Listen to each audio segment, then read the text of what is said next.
The conversation with her at Lions, saying that she had heard that Betty was teaching women to masturbate, spawned the idea that we talked about. We might do that. And then what happened is that I was in this transition. I couldn't make a living painting. I was tired of being isolated in my studio, and what was I going to do next? And we were feminists. We had gotten involved in the women's movement. We were showing up at the conferences, and this was a very exciting time. The sense at that time was that we were going to change the world. There was no doubt about it, and that we were coming together with this energy in New York. It was outrageous. It was so exciting. So I wanted to work with women, and we didn't know exactly what to do, but we knew that they needed to have orgasms and that they needed to change their diet. That was kind of the essence of what we were working and with. exercise, movement. Exercise, yoga, and we were very much into yoga.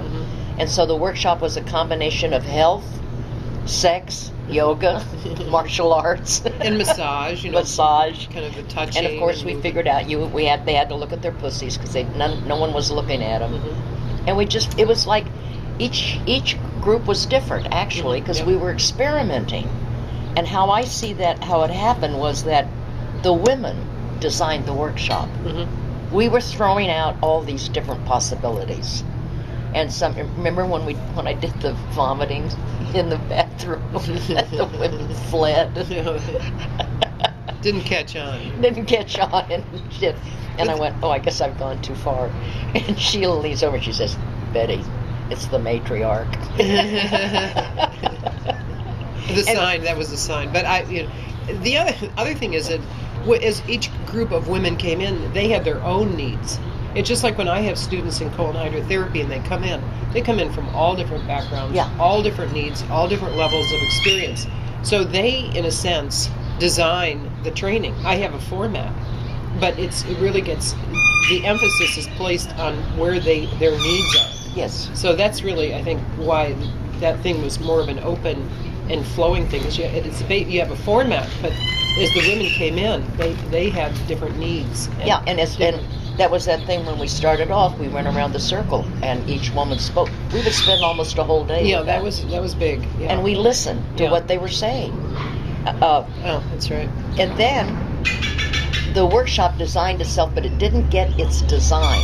What I ran for the 22 years didn't happen until about the end of the first or second year, where we actually did group masturbation. Yeah. Because we were demonstrating. We didn't have any image that the whole group would ever do this together. Yeah. That evolved. That was too far out. We couldn't even go there.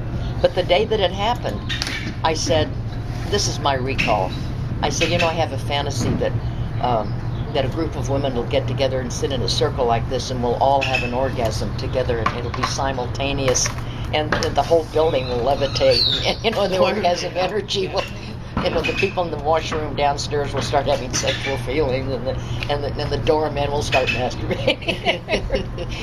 And one of the women said, "Oh, let's do it." Do you remember that? I don't remember that exact moment, but I remember you saying that whole idea about what would happen if we... And then you went and got a case of vibrators that we were selling, and started plugging them in. Now, where did you get the case of vibrators? We always had them there to sell. Yeah. Must have been Eve's Garden. I mean... Well, no, at that time, Eve's Garden, I got them at Macy's in the small appliance. Okay. And I bought them, regular price, and sold them for what I paid, but we had them available, because when we demonstrated, we were using the wand. Okay. Or the panabrator. Well, a panabrator. Yeah, I don't know when we got on the wand. I remember the panabrator. I think we were doing the panabrator then. Okay. That was but whatever we were using to do our demo, we went and got a case of them, so the women, when they left, they could buy one. And that was the day that everybody started plugging them in, and I was about to have a heart attack, and I thought, I don't think it's legal. I guess I don't know if this is dangerous. And I had that feeling it was dangerous, and come on, if they were ready to do it, I had to go with it.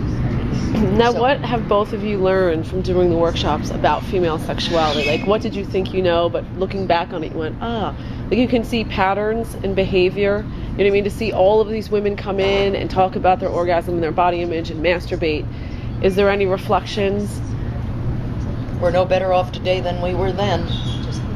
I was amazed by the openness of the women.